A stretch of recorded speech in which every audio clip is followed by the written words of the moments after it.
সম্মানিত শ্রদ্ধেয় প্রিয় সুধী মণ্ডলী, আল্লাহ রাব্বুল আলামিন আমাদেরকে যখন দুনিয়ায় প্রেরণ করেন তখন একটি কথা তিনি বলে দিয়েছিলেন, আউযু বিল্লাহি মিনাশ শাইতানির রাজীম, ফাইম্মা ইয়াতিয়ান্নাকুম মিন্নি হুদান ফামান তাবিআ হুদায়া ফালা খাউফুন আলাইহিম ওয়ালা হুম ইয়াহজানুন।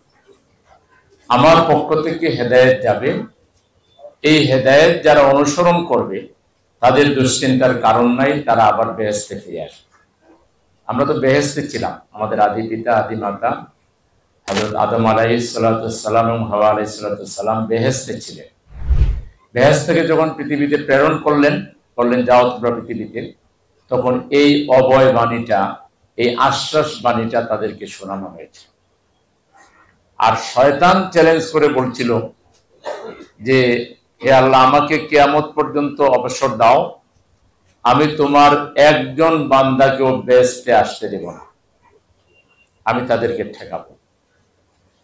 একদিকে শয়তানের আল্লাহ তাকে দিয়েছেন সুযোগ, কিয়ামত পর্যন্ত তাকে সুযোগ দিয়েছেন যে তুমি চেষ্টা করো, আমার বান্দা যারা, সত্যিকার অর্থে আমার বান্দা যারা, তারা তোমাকে অনুসরণ করবে না, তারা আমাকে করবে, আমার পথকে অনুসরণ করবে এবং তারা বেহেশতে আসবে। এখন পথ হলো দুইটা, একটা হলো আল্লাহর দেখানো পথ, আল্লাহর দেখানো যে হেদায়েত এটা, আর একটা শয়তান চ্যালেঞ্জ করে যে পথ তৈরি করেছে। এই দুইটা পথই আছে। এখন আমরা যারা মুসলমান মুমিন, আমাদের আলটিমেট গোল হলো আল্লাহকে খুশি করে বেহেশতে যাওয়া, দোজখ থেকে বিরত থাকা। সেই চেষ্টাটাই আমাদের এক নাম্বার কাজ।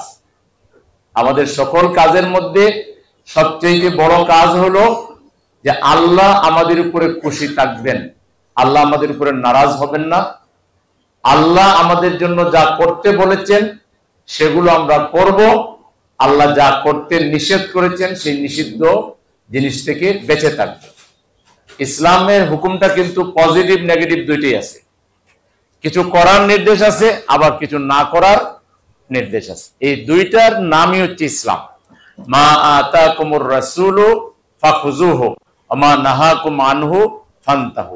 রাসূল সাল্লাল্লাহু আলাইহি সাল্লাম তোমাদের জন্য কল্যাণকর যা নিয়ে এসেছেন তা তোমরা ধারণ করো, তা করো। আর রাসূল সাল্লাল্লাহু আলাইহি সাল্লাম তোমাদের অকল্যাণ হবে, আমি যা নিষেধ করেছি তিনি নিয়ে এসেছেন সেই নিষিদ্ধ জিনিস থেকে তোমরা বিরত থাকো। এই দুইটা পালন করলেই, করারটা করা আর না করারটা না করা, আল্লাহর আদেশকে বাস্তবায়ন করা, আল্লাহর নিষেধকে পরিহার করা, নিষিদ্ধ জিনিসের কাছে না যাওয়া, এইটা করতে পারলে বেহেশত আমাদের জন্য ফাইনাল। কিন্তু যদি আমরা মিক্সার করে ফেলাই, যে কিছু আল্লাহর হুকুমও বাস্তবায়ন করলাম, কিছু শয়তানেরটাও করলাম, এরকম কিঞ্চিত বা আংশিক যদি আমরা মানি, তাহলে কি হবে এটা আল্লাহ কোরআনে বলে দিয়েছে। আফাতুমিনুনা বিবাদিল কিতাব ওয়া তাকফুরুনা বিবাদ ফামা জাযাউ মান ইয়াফআলু যালিকা মিনকুম ইল্লা খিজয়ুন ফিল হায়াতিদ দুনিয়া ওয়া ইয়াউমাল কিয়ামাতি ইরাদ্দুনা ইলা আশাদ্দিল আযাব ওয়া মাল্লাহু বিগাফিলিন আম্মা তা'মালুন। আল্লাহ বলেন যে তোমরা কি আমার আদেশের, আমার পাঠানো যে হেদায়েত, এটার আংশিক অনুসরণ করতে চাও? এরকম যারা করবা তাদেরকে দুনিয়াতেও আমি লাঞ্ছিত করব, অপমানিত করব, অপদস্থ করব। আল্লাহ করবেন। যে আল্লাহকে মানার নামে, আল্লাহকে খুশি করার নামে আংশিক মানবে, এর বিপদ যে মানবে না তার চেয়ে বেশি খারাপ।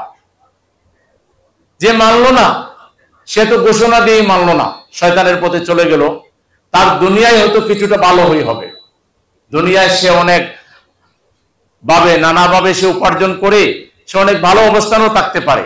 আল্লাহ তাকে অপমানিত দুনিয়াতে করবেন এরকম কথা কোরআনের কোথাও নাই। কিন্তু আল্লাহকে আংশিক মানার চেষ্টা যারা করবে তাদেরকে আল্লাহ দুনিয়ায়ও শাস্তি দিবেন, দুনিয়ায় লাঞ্ছিত করবেন, অপমানিত করবেন, অপদস্থ করবেন। আর কিয়ামতের দিনও শাস্তির দিকে, তাকে অপমানিত অবস্থায় শাস্তির দিকে নিয়ে যাওয়া হবে। ও ইয়াউমাল কিয়ামাতি ইরাদ্দুনা ইলা আশাদ্দিল আযাব। কিয়ামতের দিন তাকে ধাক্কাইয়া ধাক্কাইয়া ফেরেশতারা জাহান্নামের দিকে নিয়ে যাবেন।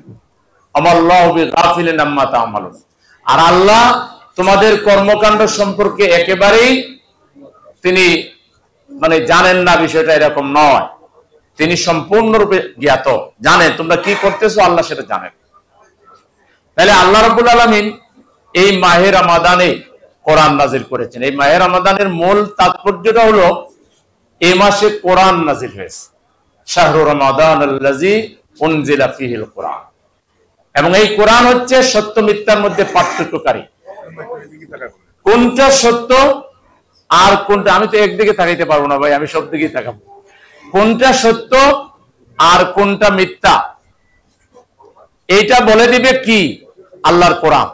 আল্লাহ কোরআনে নবীর মাধ্যমে বলে দিয়েছেন এটাই হলো সত্য, এটা মিথ্যা, এটা হালাল, এটা হারাম। কোনটা কি এটা নির্ধারণ আল্লাহ নিজেই নবীর মাধ্যমে কিতাব পাঠিয়ে বলে দিয়েছেন। নতুন করে আমাদেরকে আর কোনো কারো কাছে যেতে হবে না। আল্লাহ কিতাবে বলে দিয়েছেন তিবিয়ানুন লিকুল্লি শাইইন, যা কিছু মানুষের জন্য দরকার কিয়ামত পর্যন্ত আল্লাহ সব কোরআনে বলে দিয়েছেন। নতুন করে আল্লাহর হুকুম মানার জন্য কোন জায়গায় কারো কাছে দাঁড় করতে যাওয়া লাগবে না। আল্লাহ কমপ্লিট বলে দিয়েছেন কোরআনের মধ্যে। আল্লাহ বলছেন আল ইয়াউমা আকমালতু লাকুম দীনাকুম ওয়া আতমামতু আলাইকুম নি'মাতি ওয়া রাদিতু লাকুমুল ইসলাম দীনা। আমি আজ তোমাদের জীবনের চলার যে ব্যবস্থা, নিয়ম কানুন, এটা আমি কমপ্লিট করে দিয়েছি এবং আমার নিয়ামতের মধ্য দিয়ে তোমাদের জন্য কমপ্লিট করে দিলাম। আল্লাহ এই দিনটাকে একটা নিয়ামত হিসেবে উল্লেখ করেছেন। আল্লাহর দেয়া যে দিন, আল্লাহর দেয়া যে বিধান, আল্লাহর যে কোরআন, এটা আল্লাহর পক্ষ থেকে আমাদের জন্য একটা নিয়ামত। এই নিয়ামত আল্লাহ পরিপূর্ণ করে দিয়েছেন। তার মানে দিন পালন করতে গিয়ে, আল্লাহর হুকুম পালন করতে গিয়ে, জমিন পরিচালনা করতে গিয়ে আর কারো কাছে আপনাকে যাওয়া লাগবে না। এখানে সবকিছু দেওয়া আছে, সবকিছু এখানে দেওয়া আছে। এখানে যেটা নাই, ব্যাখ্যা স্বরূপ যেটা লাগবে, এটা নবীর মধ্যে আছে। আল্লাহ এই জন্য নবীকে বলেছেন, নবী আপনি বলে দিন কুল ইন কুনতুম তুহিব্বুনাল্লাহ ফাত্তাবিউনি ইউহিব্বুকুমুল্লাহ। হে নবী আপনি বলে দেন যে তোমরা যদি আমাকে ভালোবাসো, আল্লাহকে ভালোবাসতে চাও, আল্লাহর ভালোবাসার দাবি হলো নবীকে হুবহু কমপ্লিটলি ফলো করা, জীবনের সকল ক্ষেত্রে নবীকে ফলো করা। তাহলে আল্লাহর হুকুম এবং নবীর যে তরিকা, নবীর যে সুন্নাহ, এইটা যদি আমরা ঠিক মতো ফলো করি তাহলে দুনিয়াতেও আমাদের কোনো অভাব হবে না, কোনো শাস্তি আমরা পাবো না, দুনিয়াতেও আমাদের মর্যাদার হানি হবে না। আমরা এখানে ভালো পজিশনে থাকবো, মর্যাদার পজিশনে থাকবো, নেতৃত্বের পজিশনে থাকবো। আর আখিরাতে আল্লাহ তাআলা আমাদেরকে বেহেশতে প্রবেশ করাবেন।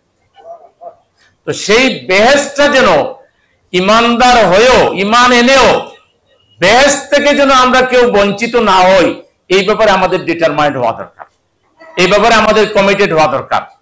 আমরা অনেক কিছু হারাই ফেলতে পারি, আমার সম্পদ চলে যাক, আমার ব্যবসা নষ্ট হয়ে যাক, মা বাবা তো চলে যায়, স্ত্রীও চলে যায়, সন্তানও চলে যায়, আমিও চলে যাব, সম্পদ সব চলে যাবে, কিন্তু একটা জিনিস যেন হাতছাড়া না হয়, সেটা হলো আল্লাহর বেহেশত।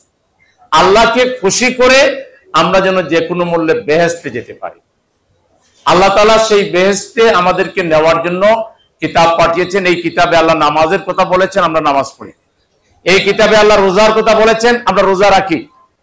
এই কিতাবে আল্লাহ যাদের সম্পদ আছে তাদেরকে হজ করার কথা বলেছেন, যাদের সামর্থ্য আছে আমরা হজ করি।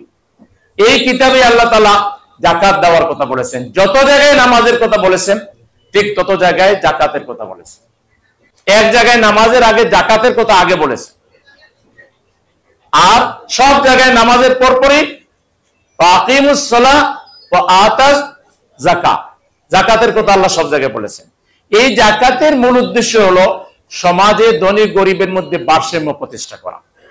আল্লাহ ধনীদেরকে বলেন তোমাদের মালের মধ্যে বঞ্চিতদের অধিকার আছে, অফি আমওয়ালিহিম হাক্কুল লিসাইলি ওয়াল মাহরুম। বঞ্চিতদের জন্য এবং প্রার্থীদের জন্য, সাহায্য প্রার্থীদের জন্য তোমাদের মালে অধিকার আছে। সেই একটা ফরজ অধিকার হলো যাকাত। আপনি যদি মালে নেশাব হন তাহলে হিসাব করে যাকাতটা আপনি দিবেন। যাকাত এই উদ্দেশ্যে দিবেন, যাকে যাকাত দেওয়া হবে সে যেন স্বাবলম্বী হয়ে যেতে পারে। এই জাকাত পেয়ে সে যেন নিজেকে আর দ্বিতীয়বার জাকাত নিতে না হয়। আল্লাহ রাসূলের সুন্নাহ ছিল এটাই, জাকাত মূলত রাষ্ট্র আদায় করবে, রাষ্ট্র আদায় করবে, ধনীদের কাছ থেকে তালিকা করে জাকাত আদায় করবে, আর গরিবদের তালিকা করে রাষ্ট্র পুনর্বাসনের কাজ করবে। ধরেন একজন গরিবের কাছে গিয়ে রাষ্ট্র জিজ্ঞেস করলো যে আপনার কি দরকার, সে বললো আমাকে একটা শপ করে দেন, 3 থেকে 5 লাখ টাকা লাগবে। জাকাতের ফান্ড থেকে 5 লাখ টাকা দিয়ে তাকে একটা শপ করে দেওয়া হবে। তার পরিবারের লোকেরা কর্মক্ষম আছে, কাজ করে তারা খাবে, ব্যবসা করে তারা খাবে, সে একবারই জাকাত দিবে, দ্বিতীয়বার তার জাকাত নিতে হবে না। অথবা সে বললো আমার একজনকে বিদেশ পাঠিয়ে দেন, তাইলে 5 লাখ টাকা দিয়ে আপনি বিদেশ পাঠিয়ে দিলেন। রাষ্ট্রীয়ভাবে যদি কাউকে বিদেশ পাঠান ওই বায়া মাধ্যম ছাড়া, তাহলে আপনি 3 লাখ 5 লাখের বেশি বিদেশ পাঠাতে কোনো টাকা লাগার কথা না, যা খরচ এর মধ্যেই হবে। এখন যারা পাঠায় তারা তো তাদের খরচ সহ, তাদের আয় ইনকাম সহ তারা পাঠায়, কিন্তু রাষ্ট্র যখন কন্ট্রাক্ট করবে, আমার দেশের শ্রম মন্ত্রণালয় যখন ওই দেশের শ্রম মন্ত্রণালয়ের সাথে যোগাযোগ করবে, পরে লোক লাগবে, লোক সাপ্লাই দিবে, সেখানে এত টাকা লাগবেও না। তাহলে ইসলামের যে মূল টার্গেট সেটা হলো এমন একটা সমাজ কায়েম করা যেখানে গরিব থাকবে, কিন্তু গরিবকে পুনর্বাসন করার জন্য ধনীদের যে জাকাত সেখান থেকে তাকে দিয়ে সেই পুনর্বাসনের ব্যবস্থা করা থাকবে। এর বাইরে ইসলামে আরো কতগুলো পদ্ধতি আছে। কর্জে হাসানা, আল্লাহ কোরআনে বলেছেন মানজাল্লাযী ইউকরিদুল্লাহ কারজান হাসানান ফায়ুদাইফাহু লাহু আদাফান কাসীরা, কে আছে আল্লাহকে কর্জে হাসানা দিবে, তাকে আমি বহু গুণ আদাফান কাসীরা, অনেক বেশি বাড়ায় দিব। কর্জে হাসানা হলো ইন্টারেস্ট ফ্রি লোন। আমার কাছে একজন আসলো যে ভাই আমার মেয়ের বিয়ে দিব, আমার 3 লাখ টাকা শর্ট পড়ে গেছে, আমি তাকে এই টাকাটা দিব, ফর দি টাইম বিং সে এই টাকাটাই ফেরত দিবে, অতিরিক্ত কিছু নেবে না। এখন আমাদের সচ্ছল মানুষেরা দেয় না গরিবকে, গরিব দিবে না। এই গরিব করে কি যায় সুদখোরের কাছে, হয় ব্যাংকের কাছে যায়, সুদী ব্যাংকের কাছে, আর না হয় সুদখোর ব্যক্তির কাছে যায়। সুদখোর তাকে টাকা দেয়, 3 লাখ টাকা, খুশি হয়ে দেয়, দিয়ে বলে তুমি এর বিনিময়ে 3 মাস পরে বা 5 মাস পরে আমাকে 5 লাখ টাকা দিবা। 5 মাস শেষ হওয়ার পরে 5 লাখ দিতে পারে না, বলে ঠিক আছে তোমার আরো 2 লাখ বাড়াই দেওয়া হলো, 7 লাখ টাকা। এইভাবে 3 লাখের বিনিময়ে 10 লাখ টাকা দিয়েও এই ব্যক্তি রেহাই পায় না, সুদের ভারে জর্জরিত হয়ে গরিব আরো পিষ্ট হয়ে যায়। কিন্তু আপনি আমি যদি আল্লাহর এই আয়াত যেভাবে সাহাবায়ে কেরাম পালন করেছিলেন, এই আয়াত যখন নাজিল হয় কর্জে হাসানা, তখন এক সাহাবী আবু দারদা রাদিয়াল্লাহু আনহু রাসূলের দরবারে ছিলেন না। তিনি কিছুক্ষণ পরে এসে দেখেন সাহাবীরা খুব আনন্দিত, জিজ্ঞেস করলেন ব্যাপারটা কি। সাহাবীরা বললেন আল্লাহ এখনই একমাত্র একটা আয়াত নাজিল করেছেন, যে আয়াত শুনে আমরা সবাই খুব খুশি, যে আল্লাহ আমাদের কাছে কর্জে হাসানা চেয়েছে। তিনি দৌড়ায় রাসূলের কামরায় গেলেন, হুজরায় গেলেন, ইয়া আল্লাহ রাসূল, আল্লাহ কি আমাদের কাছে কর্জে হাসানা চেয়েছেন? রাসূল বললেন হ্যাঁ চেয়েছেন। এই সাহাবী বললেন ইয়া আল্লাহ রাসূল, আপনি সাক্ষী থাকুন, আমার একটা খেজুরের বাগান আছে, যেই বাগানে 700 খেজুর গাছ আছে, আর সেই বাগানের মধ্যে আমার বাড়িও। ইয়া আল্লাহ রাসূল, আল্লাহ যেহেতু আমাদের কাছে কর্জে হাসানা চেয়েছেন, আমি আমার বাগান আর বাড়ি দুইটাই আল্লাহকে কর্জে হাসানা দিয়ে দিলাম। তারা আখিরাতকে যেভাবে বিশ্বাস করতেন, মনে প্রাণে বিশ্বাস করতেন, তারা জানতেন যে এই খেজুর বাগান আল্লাহকে দিয়ে দিলে আল্লাহ যে কত বড় বাগান কিয়ামতের দিন দিবেন, সেজন্য দুনিয়ার প্রতি তারা কোনো তোয়াক্কাই করতেন না। আল্লাহ কিন্তু পরিমাণ নির্ধারণ করে দেন নাই, রাসূলও বলেন নাই যে 700 খেজুর গাছের মধ্যে তুমি কয়টা দিবা।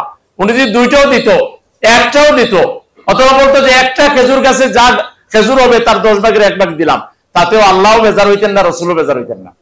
কিন্তু না, ওনার বাড়ি সুদ্ধা 700 খেজুর গাছ পুরোটাই আল্লাহকে কর্জে হাসানা দিয়েছে। এই জন্য ইসলাম, আপনি যখন ইসলাম পুরোপুরি ফলো করবেন, তখন আল্লাহ তাআলার ওই আয়াত মানবেন। আল্লাহ কোরআনে বলছেন যেটা নামাজের আগে, ইমানের পরে, মানবিকতাকে স্থান দিয়ে আল্লাহ বলছেন লাইসাল বিররা আন তুওয়াল্লু ওয়াজুহাকুম কিবালাল মাশরিকি ওয়াল মাগরিব ওয়ালাকিন্নাল বিররা মান আমানা বিল্লাহি ওয়াল ইয়াউমিল আখির ওয়াল মালাইকাতি ওয়াল কিতাবি ওয়ান নাবিয়্যিন। এই পর্যন্ত ঈমান। ওয়া আতাল মালা আলা হুব্বিহি যাবিল কুরবা ওয়াল ইয়াতামা ওয়াল মাসাকিন ওয়াবনিস সাবিল ওয়াস সাইরিন ফির রিকাব। এই 5-6টা হলো মানবিক কার্যক্রম।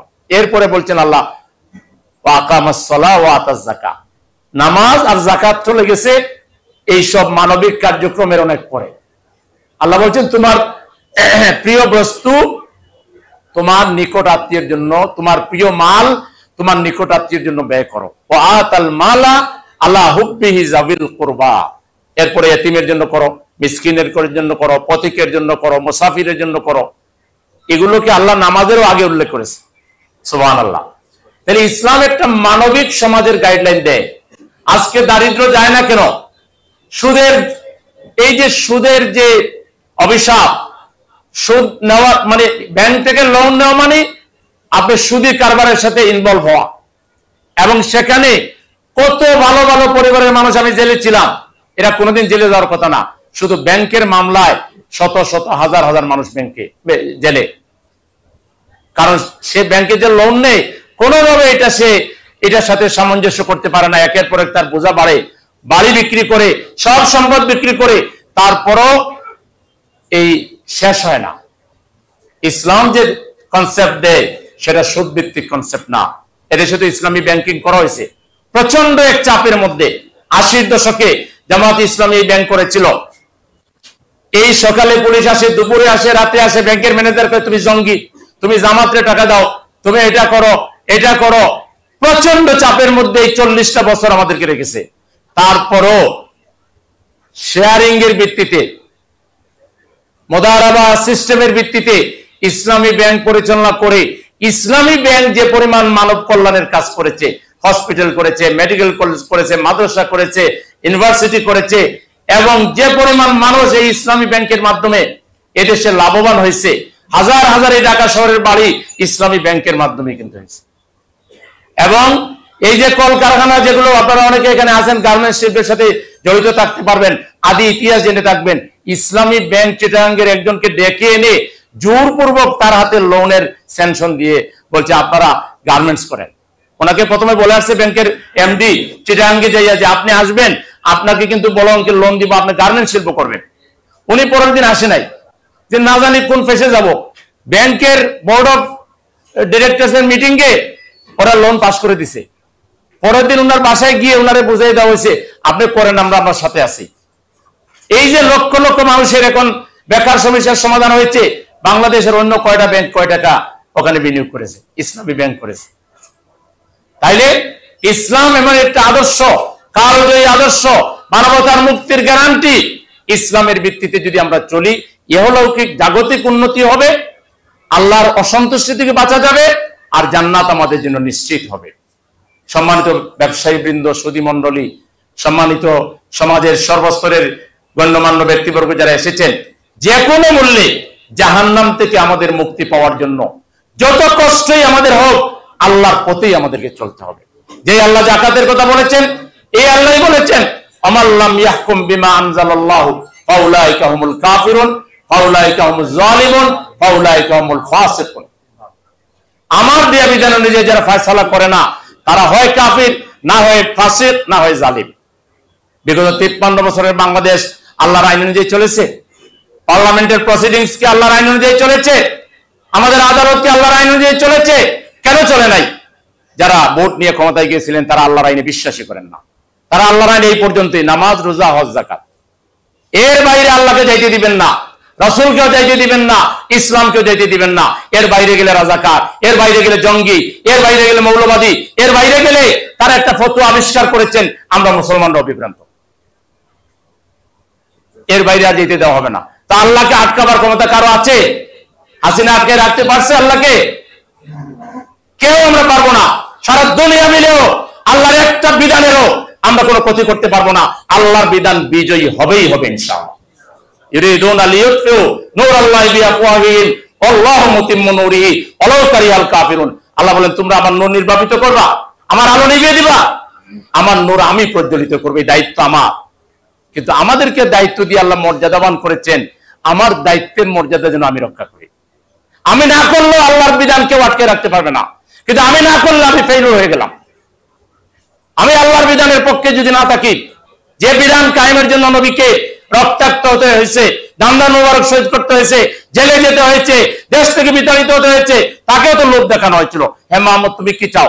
নারী দিব, সম্পদ দিব, বাদশাহী দিব, তুমি রাজি হয়ে যাও। তিনি তো রাজি হন নাই। তিনি বলছেন আমি যে মিশন নিয়ে এসেছি এটাই বিজয়ী করবো। হুয়াল্লাযী আরসালা রাসূলাহু বিল হুদা ওয়া দীনিল হাক্কি লিইয়ুযহিরাহু আলাদ দীনি কুল্লিহি ওয়ালাউ কারিহাল কাফিরুন ওয়ালাউ কারিহাল মুশরিকুন ওয়া কাফা বিল্লাহি শাহীদা।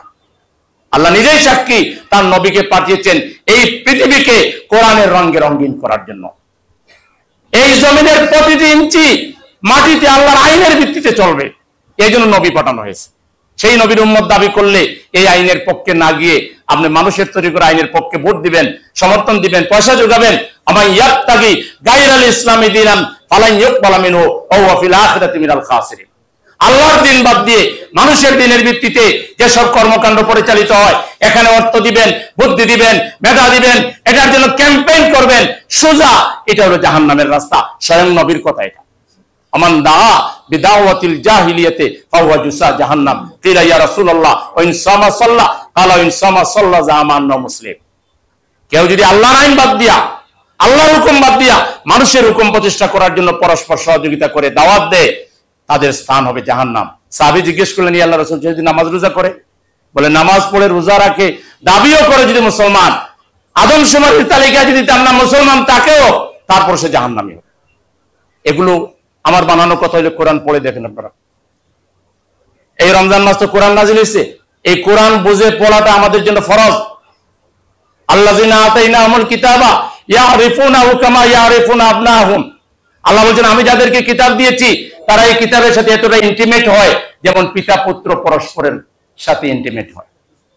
আপনারা ইন্টিমেট হন, আমরা সবাই ইন্টিমেট হই, আমরা কোরআন পড়ি, কোরআন বুঝি এবং কোরআনের প্রতি আমরা চলি। তাহলে আমাদের ব্যক্তি জীবন, পারিবারিক জীবন, সমাজ জীবন, রাষ্ট্র জীবন এবং আমাদের দেশ সমৃদ্ধ হবে। আল্লাহর দরবারে আমরা খলিফা হিসেবে যে মর্যাদা নিয়ে এসেছিলাম সেই স্ট্যাটাস নিয়ে আল্লাহর দরবারে হাজির হয়ে আমরা তার মাগফিরাত সহ জান্নাতে চলে যাব। আমরা কি জান্নাত যেতে চাই না সবাই? মুরাব্বিয়ানে কেরাম, সুধী মণ্ডলী যারা আছেন, আমরা জান্নাতে যেতে চাই। কে কে যেতে চান? দেখি জান্নাতে যেতে চান কে কে একটু হাত তুলে দেখান। জান্নাতে যেতে চান? তাহলে জান্নাতের পথে চলার ব্যাপারেও আমাদেরকে অঙ্গীকার করতে হবে, ঠিক কিনা? জান্নাতের যেটি পথ, কোরআনের যে কথা, এর বাইরে আমার বাপের কথা মানবো না, আমার শ্বশুরের কথা মানবো না, আমার কোন নেতার কথা মানবো না। যা আল্লাহ বলেছেন, যা রাসূল করেছেন, এটাই আমার চলার পথ। এর বাইরে আমরা এক বিন্দু কোথায় যাব না। রাজি আছেন তো ইনশাআল্লাহ? আল্লাহ তাআলা আমাদের সবাইকে তৌফিক দান করুন। জামাত ইসলামী, আমার সময় থাকলে আমাদের প্রধান নেতা আমিরে জামাত ওনার বাসভবনে আজকে ইফতারের দাওয়াত দিয়েছেন বিশিষ্ট ব্যক্তিদেরকে। উনি আমাকে দাওয়াত করেছেন, আমার যাওয়াটা আমার মর্যাদার সাথে মানানসই আর। আবার এই প্রোগ্রাম আমি আগে রেখেছিলাম, বিদায় আমাকে হাজির হতে হয়েছে। আমি সেখানে গিয়ে ইফতার করব। সময় থাকলে আমি বলতাম, বা আমার এই মুরব্বী বলবেন, যে আমরা একটা ইসলামিক সমাজ কায়েমের জন্য মুখে বক্তৃতা দিচ্ছি না। প্রাতিষ্ঠানিক তো বহু কিছু আমরা করেছি, যেগুলো আপনারা জানেন, ইসলাম ব্যাংক সহ। অপ্রাতিষ্ঠানিক সরাসরি জামাতের উদ্যোগে প্রতি বছর আমরা হাজার হাজার লোককে আত্মকর্মসংস্থান করি, কর্জে হাসানা দেই, হাজার হাজার লোকের চিকিৎসা করাই, হাজার হাজার লোককে আমরা ট্রেনিং দিয়ে, ভাষা শিক্ষা দিয়ে, আইসিটি শিক্ষা দিয়ে দেশে বিদেশে কর্মসংস্থান করি। আমরা এমন একটা সমাজ চাই যে সমাজে পিছিয়ে পড়া মানুষেরা তাদের অধিকার পাবে, সেরকম একটা মর্যাদাকর অবস্থা তৈরি করার জন্য, সমাজে ভারসাম্য আনার জন্য আমরা কাজ করছি। আমাদের কাজ যদি আপনাদের কাছে পছন্দ হয়, একটা বুকলেট দেওয়া হয়েছে ছোট আকারে, সেই বুকলেট আমরা যে পরিমাণ ব্যয় করি, আমাদের যারা প্রতিপক্ষ এটা শুনলে হার্ট অ্যাটাক করতে পারে, এই জন্য পরিমাণটা এখানে লিখি নেই, এই জন্য ব্যাকিংটা এখানে দেই নেই, শুধু আইটেমগুলো দিয়েছি যে এই কাজ করি। আর আপনারা সমাজে বিজ্ঞ মানুষ চলাফেরা করেন, টের পাইবেন আশা করি আমরা কোথায় কি করছি। সেই জন্য আমরা এখানে পুরো বিস্তারিত দেই নাই, শুধু আমরা কি করি এই বর্ণনাটা দিয়েছি। তা আমরা আশা করব আমাদের এই কাজে যদি আপনারা পছন্দ করেন এবং পছন্দ লাগারই কথা, তাহলে আপনারা আমাদের পাশে দাঁড়াবেন, আমাদের ভাইরা যাবেন, তারা আপনাদের দোয়া চাইবেন এবং আপনাদের সহযোগিতা চাইবেন। আপনারা আপনাদের পরামর্শ দিয়ে, বুদ্ধি দিয়ে এবং সব ধরনের সহযোগিতা, আল্লাহ আপনার জাকাত দিবেনই, সেই জাকাতটা যদি একটা কার্যকর পদ্ধতিতে দেন আপনাদের উপকার হবে। আর আমরা আপনাদেরটা ব্যবহার করার কারণে, আমাদের মাধ্যম হয়ে যাওয়ার কারণে আমরা একটু সওয়াব পাবো। এই আশায় আপনাদের কাছে আমাদের আবেদন থাকলো যে আপনারা আমাদের কাজকে আরো এগিয়ে নিয়ে যাওয়ার জন্য, মানবিক কল্যাণমূলক রাষ্ট্র প্রতিষ্ঠায় আমাদের তৎপরতায় আপনারা সহযোগিতা করবেন, এই আশাবাদ ব্যক্ত করে আপনাদের সবাইকে অনেক অনেক ধন্যবাদ এবং শুভেচ্ছা জানিয়ে আমি একটু বেয়াদবি করে আপনাদের কাছ থেকে আগে বিদায় নিচ্ছি। ইনশাআল্লাহ আবারও দেখা হবে। আসসালামু আলাইকুম ওয়া রাহমাতুল্লাহি ওয়া বারাকাতুহু।